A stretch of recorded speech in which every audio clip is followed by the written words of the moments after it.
হাদিসের মধ্যে আছে বাপ, আল্লাহর নবী বলছে যখনই জমিনে কোনো বান্দা নাফরমানি করে তখন ওই জমিনের ওই বান্দার পায়ের নিচের মাটিটা জমিনটা আল্লাহর কাছে আবেদন করে, আল্লাহ আল্লাহ আমার একটু সুযোগ দাও, আমি একটা শুধু গড় দেমু, আমার নিচের মাটিটা উপরে উঠামু, উপরের মাটি নিচে নামামু, শুধু ওই লোকটা যেরকম বিছনায় এপাশ ওপাশ করে আমি আমার জমিনটাকে একটু এপাশ ওপাশ করবো, আমার নিচের মাটি তুলবো, উপরের মাটি নিচে নামাবো, আল্লাহ এরে নিয়া আমি শুধু একটা উল্টানি দিতে চাই, তুমি আমার অনুমতি দাও।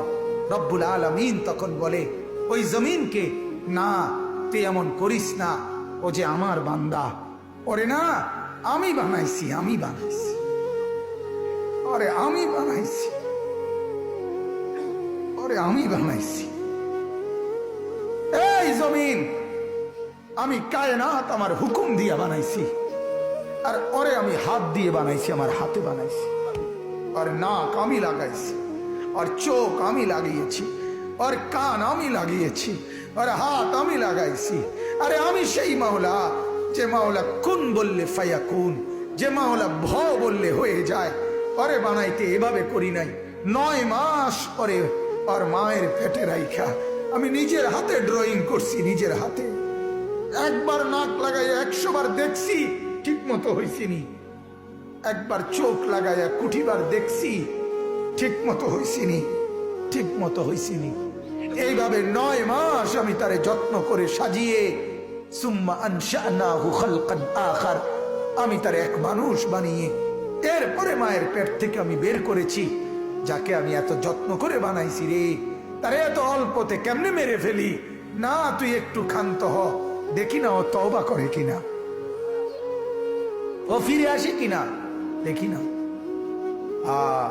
পাকিস্তানের হযরত মাওলানা সৈয়দ আব্দুল মজিদ নদীম সাহেব রহমতুল্লাহ আলাইহি বলতেন যে এক বেগে যাওয়া সন্তান মাকে ত্যাগ করে, বাবাকে ত্যাগ করে যেই সন্তান চলে গেছিল, 4 বছর পরে 10 বছর পরে 10 বছর পরে সেই সন্তান যদি মার কাছে ফিরে আসে আর চোখের পানি ছেড়ে দিয়া বলে, মা মাফ করে দাও, আমি ভুল করে ফেলছি, সৈয়দ আব্দুল মজিদ নদীম সাহেব বলতেন যে ওই মা ওই সন্তানকে মাফ করতে যতদূর দেরি করবে, 90 বছরের ভেগে যাওয়া বান্দা আল্লাহর নাফরমানি করার পরেও 90 বছর পরে যদি একত্রে একদিন এক রাত গভীরে আল্লাহর কাছে চোখের পানি একবার ছেড়ে দেয়, আল্লাহ তাআলা ওই মার আগে রব্বুল আলামিন তাকে মাফ করে দেন।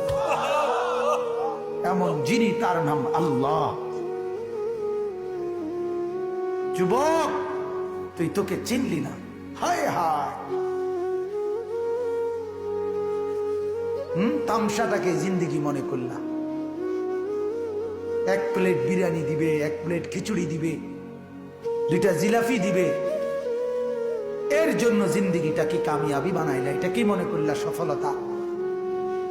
কিছুক্ষণ মোবাইল চালাইলা, কিছুক্ষণ মেয়ে দেখলা, ছবি দেখলা, নাটক দেখলা, নাচ দেখলা, আর কিছুক্ষণ ঘুমিয়ে রইলা, এটাকেই জিন্দেগি মনে করলা। আর আপনারা যারা ব্যবসায়ী কামাই রোজগারি করেন, আর আপনারা এই কিছুক্ষণের কামাই আর বউ বাচ্চার জন্য ভাত মাছ কিনা, এই কদ্দুরকেই জিন্দেগি মনে করলেন। আহা, এই সামান্য কদ্দুর ফিকির, এটা তো পিঁপড়ার ফিকির, পিঁপড়া। আমাদের বাংলাদেশের একজন শ্রেষ্ঠতম আলেমে দ্বীন, গবেষক আলেম ডক্টর আফম খালিদ হুসাইন, অনেক বড় মাপের আলেম এবং জ্ঞানী গবেষক, উনি বলছেন এক পিঁপড়া সামান্যটুকু খাবার খায়, হ্যাঁ, কিন্তু এরপরও সে